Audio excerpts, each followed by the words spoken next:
Good morning, everyone. I wanted to welcome you all to the conference. As Charlie said, I'm Kim Zellmer. I'm president of your board, and I wanted to say happy anniversary to all of you. And before I talk about kind of what we've been working on, I also wanted to just take a minute and give you some of the accomplishments of BDSRA over the last 25 years, because part of what we're doing at this conference is celebrating the advances that have been made and the things that BDSRA has done to hopefully make things better for families with Batten disease. It's hard to imagine, but 25 years ago there was not an organization devoted to Batten disease. Families who had children with Batten disease would look to, actually it was the Tay-Sachs Foundation. It was Tay-Sachs and Allied Diseases Organization. So we were kind of lumped together with other lysosomal storage diseases. But almost exactly 25 years ago, on July 27th, 1987, Judith Grant formed BDSRA in Spanaway, Washington. She was a mother of 3 affected children. And the first Batten disease conference was held in New Orleans in 1989.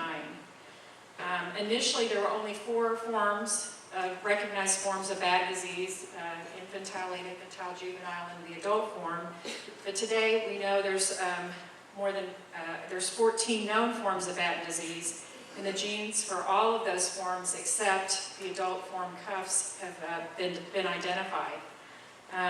Over the last 25 years, BDSRA has been instrumental in funding and assisting with Batten disease research and coordinating research efforts. We started the Batten disease registry in 1987, which coordinates all of the information on children who are affected with Batten disease.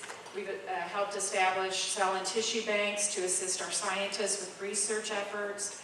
And we've also helped to establish quality testing centers here in the US, Canada, Australia, and Argentina. In 1992, we funded our first research grant, and since then we've funded more than $5 million in Batten disease research. We have also helped with support of families. We were instrumental in getting a compassionate allowance with Social Security Administration, which is basically expedites the process of qualifying for Social Security benefits for those with Batten disease.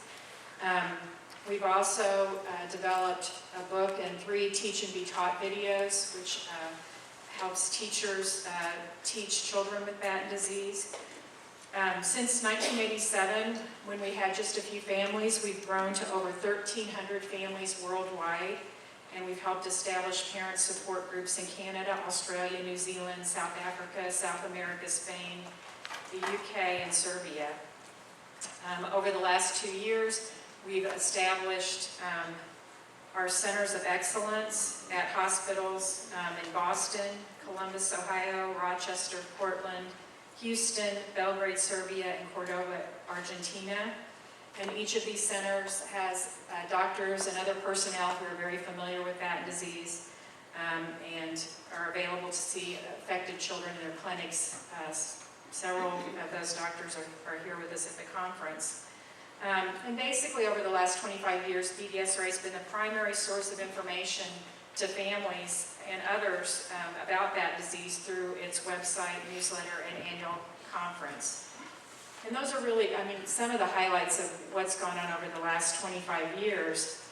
And that's what we're celebrating at the conference today, is what we've accomplished so far. And that brings us to today, almost 25 years after BDSRA was founded. And I wanted to talk just a little bit about where we are today. As most of you know, it's been a very busy year for BDSRA and a year of a lot of changes. The primary change being Lance Johnson stepping down as executive director after 20 years. Lance informed the board almost 2 years ago that he was interested in stepping down as executive director, and we persuaded him to hang on until we found the right person to fill the position, and we have definitely found the right person with Margie Frazier. And I'm excited for you all to get to know her because she's a phenomenal person. She's got great vision and talent, and she's certainly got a great heart for our kids. And she's going to be a tremendous asset to our organization. Over the last year, the board's been engaged in a strategic planning process, and as part of that process, we've looked at all aspects of the organization to see what we're doing well and to see what things we need to change. We've already made some changes, which you hopefully have noticed. We've updated our website. We've gone paperless with the Eliminator, which has saved us a lot in postage expense. We've created a Facebook page, which replaces the old family forum that was on our website. We're trying to make better use of social media, and you'll notice that we've made some changes to our conference this year, and we continue to review what we can do to improve the conference even next year. And we certainly appreciate any suggestions. We've also made some other changes which you haven't seen, but I think which are going to have a big impact on the organization. And one of these changes is to become more proactive in our research strategy. As you may know, last year we hired Daniel Kirkovic as our part-time science officer.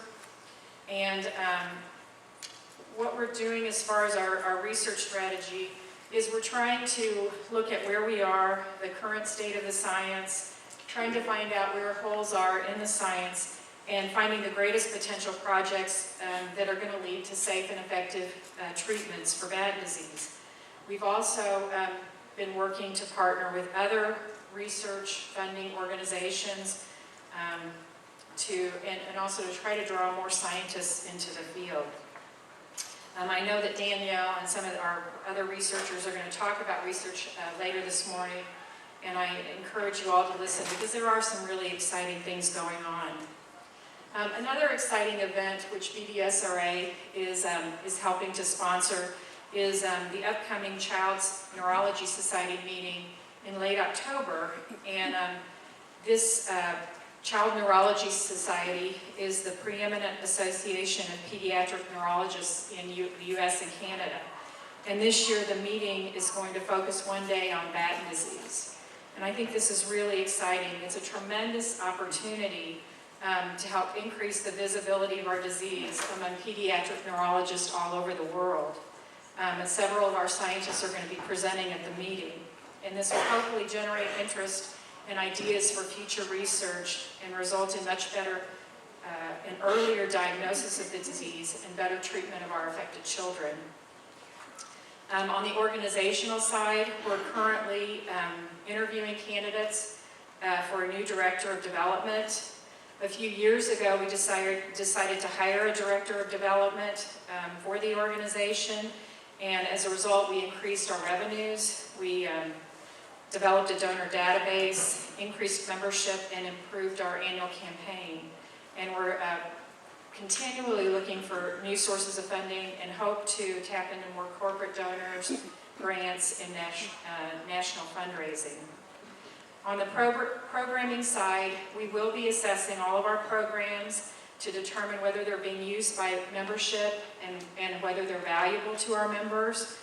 We'll also be looking at whether there are additional services that we should be providing to our members. I think one area where we need to continue to work is to have better communication with our members.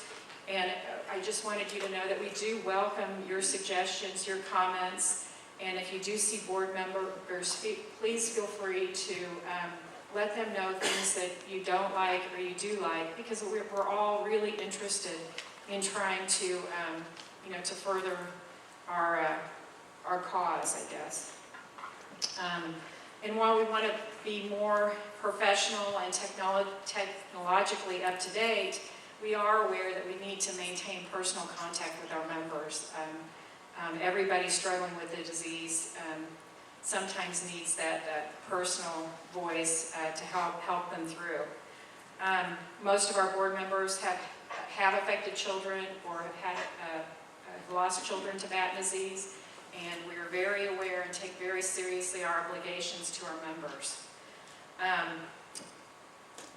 I also wanted to say that while we're celebrating our 25th anniversary and all the advances that have been made in the last 25 years, we do understand that the real celebration is only going to occur when that disease doesn't threaten the lives of any more children. And that's what we look forward to in the next 25 years. Before I end, I wanted to take a little bit of time just to introduce your board of directors, because these people have spent numerous hours helping run this organization, and it is all at their own expense. They pay all of their own travel expenses and hotel expenses for all of the board meetings. They're not compensated for it. They spend a weekend in January and a full day before this conference in face-to-face meetings, as well as numerous conference calls throughout the year. And so I would like to just name all of the board members, and if they're here, they can stand up, and you can then at the end hopefully show them your gratitude. Mike Collins, Rob Gear, Chris Damiak, Tracy Van Houten, Joel Karg, Chris Loudon, Craig Benson, Chris Hawkins, and a few of our board members weren't able to make it, but Jane Emanuel, Debbie Ham, and Marcus Kerner. And I just wanted to say thank you for